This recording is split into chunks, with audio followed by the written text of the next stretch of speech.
I don't know if you noticed it when you were coming in, but the big dumpster that's been here for several weeks was gone. Boy, it was big, and they just had all kinds of stuff in there. They had carpet scraps, and they had empty rolls and boxes and whatever else. It was really, they were filling that up. And the reason that I mention that is just because I've always wanted to start a homily by trash talking, so.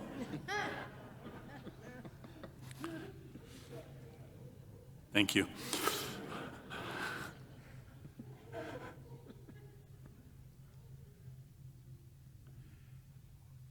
I don't know how you as parents do it. You know, as we talk about today being Catechetical Sunday, a day when we focus on sharing our faith and sharing truths in our lives. I don't know how we've done it for centuries, and we do it even today. That on the one hand, parents, you try and teach your kids one thing, and yet somehow we all seem to learn a different message from that. And that's universal. Because parents, one of the requirements of being a parent, it's on the parent test, it's in your job description as a parent. You are, from time to time, required to utter 3 words. Life isn't fair. And I'm guessing just about all of us have uttered those words. And yet, and I don't know where we learn it, there's something inside of us that expects that life is going to be fair. And that's why we get upset when it seems as though it's not. When things are not working to our advantage, or at the very least, we're not on an equal footing, and we think we should be. That's kind of the parable that Jesus told in the gospel today. I think it offends, or it certainly rankles us as Americans, because there's just something not capitalistically right about this. You should be paid for the work that you do.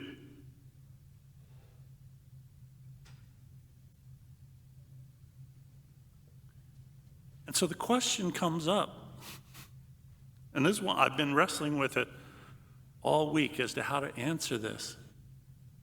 And I don't think I've necessarily come up with a definitive answer. But do you ever ask the question, is God fair?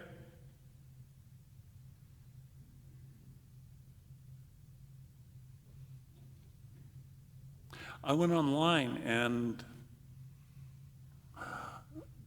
looked up God's fairness, and there were, of course, a bunch of Bible sites, but 2 of them, one right after the other, seemed to be in direct contradiction. First one said, yes, of course God is fair, because God is perfect.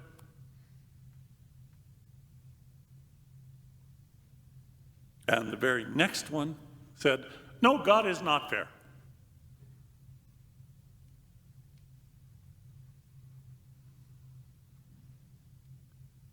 what is it inside of us that expects a level of fairness? Other religions, they will even refer to it as karma. Things somehow will work out in the end. Things that are unfair now, tilted one way, will get tilted back the other way. That's our expectation. And I don't know where it comes from, but boy, we all do it.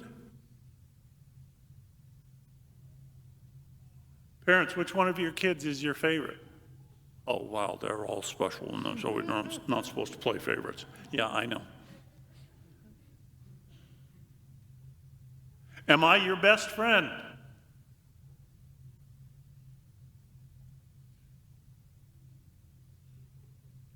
Now that we are married, why do you still have to go out with your friends? Why can't I be all that you need?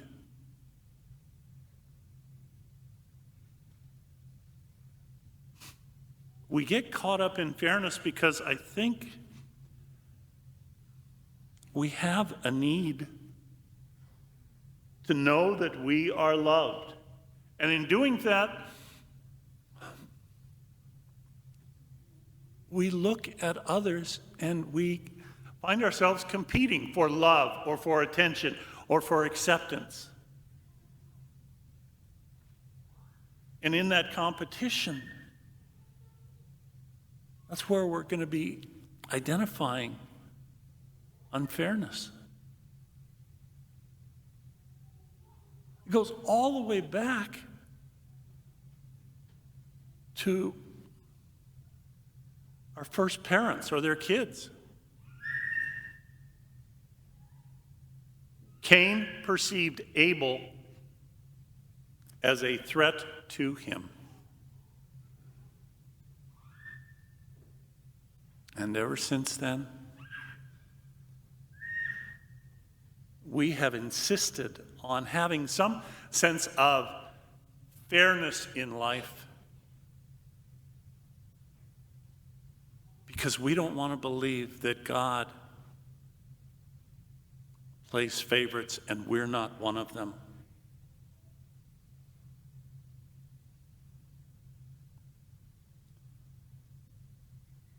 Is God fair? I don't know. I'm not sure we even need to ask the question because, St. Augustine once said, if you think you understand God, then whatever you have is not God.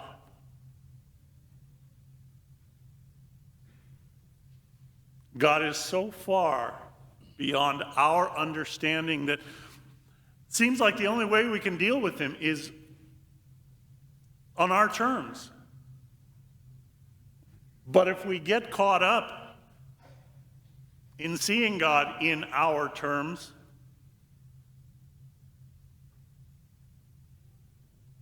then we're reducing God to us, a false God, an idol.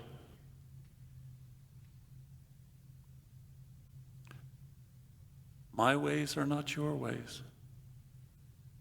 My thoughts are above your thoughts.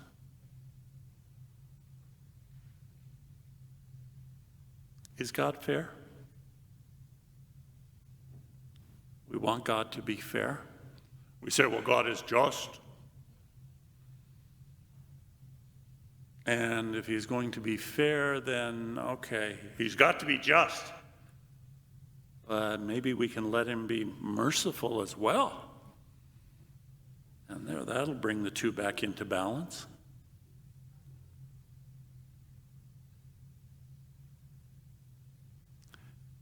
Years ago, when I was teaching high school or when I was helping to give youth retreats, there was a very simple game that I would play with the students. I would ask for some volunteers to be on different teams. I would give each of them a strip of red paper and a strip of green paper. And I said to them very simply, the game is life. Win all you can. And the rules, and I had written them down on the board or whatever, were very simple. I said, if all green, everyone gets 10. If all red, everyone loses 10. If some green and some red, red loses 10.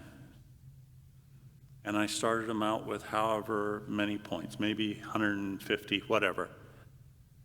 And it was very simple. All they had to do when I said show was hold up either the green strip or the red strip. And for the first time, or maybe two, I'd say, ready, show. They might all hold up the green strip. And each time they did, they got 10 additional points. So they said, okay, now confer with your partner there. Decide how you want to play this next round. Ready, show. And usually by the third round, if not before, it was always at least one who would hold up the red.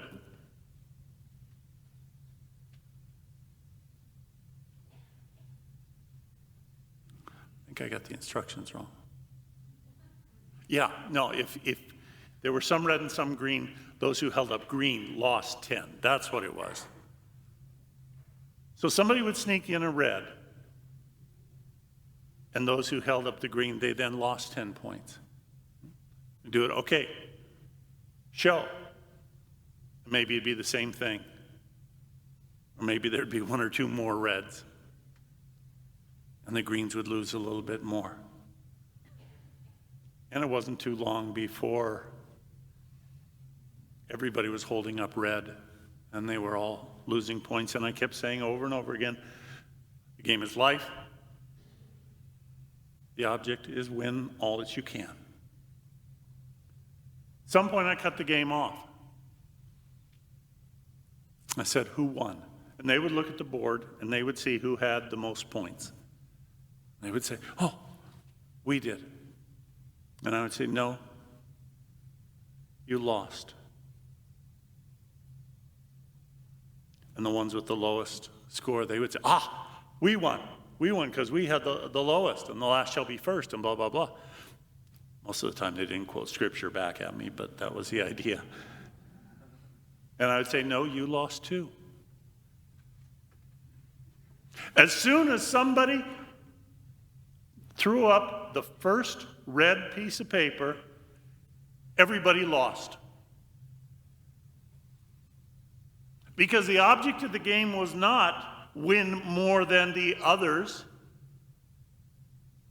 even though that's what we're used to generally when we play games, when we compete.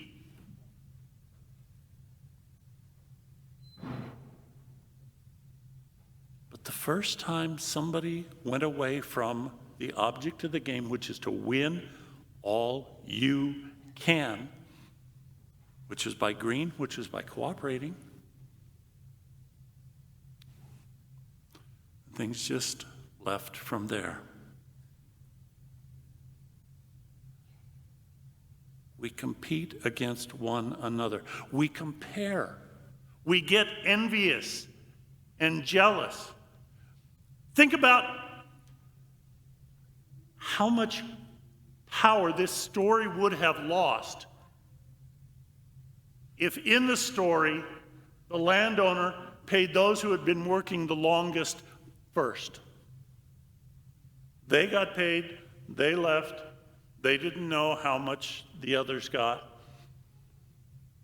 But no, they got paid last. Their expectations that they would be dealt with fairly according to their outlook had a chance to build up.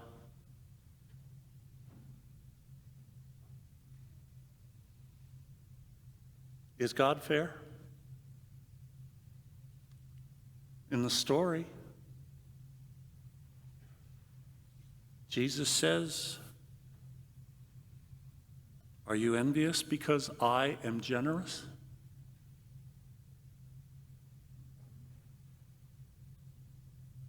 Do you think that I am supposed to treat everyone exactly the same? And that's why we get greedy, and that's why we get jealous?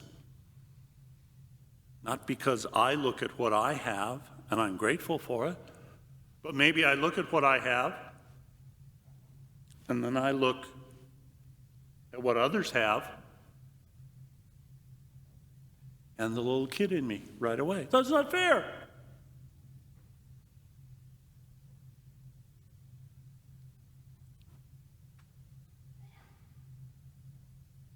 Is God fair? Is God just and merciful? Does he punish because we deserve it, but maybe merciful so that we don't get as much as we deserve? St. Teresa of Lisieux said, God's justice is his mercy. God can deal with us any way that he wants to, and it's not a question of what we earn. It's not a question of what we deserve, because we can't stand before God and say, "You owe me this." All his grace, all his gift.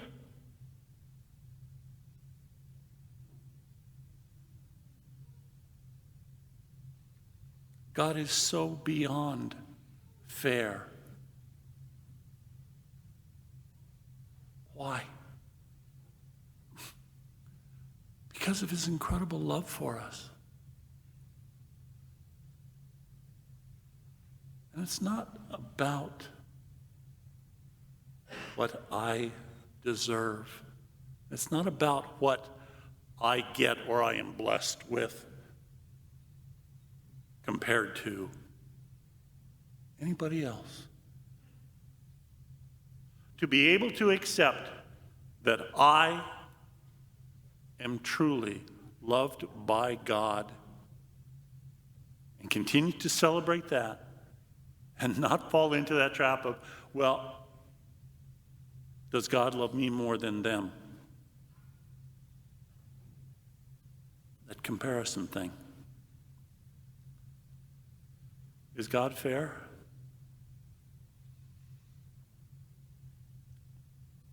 Doesn't really matter. Because he's merciful, he's loving, and we are blessed.